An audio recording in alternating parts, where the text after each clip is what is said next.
50 லட்சம் ரூபாய்க்கு கோபுரம் கட்டுனேன் சுவாமி. எனக்கு நீ சாமியை கும்பிடல, நீ காசுல சாமியை பார்த்த, அன்புல சாமியை பார்க்கல. கண்ணப்பர் கோபுரம் கட்டினாரா?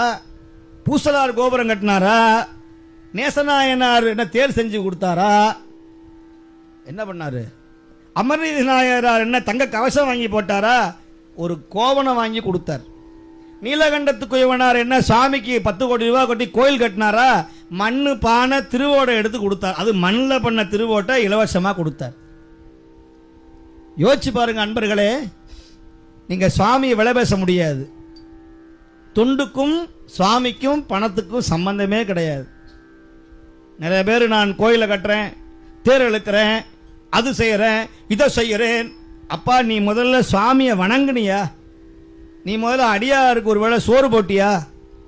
அதை செய்யப்பா முதல்ல. நாயன்மாவுடைய புகழை சொன்னியா?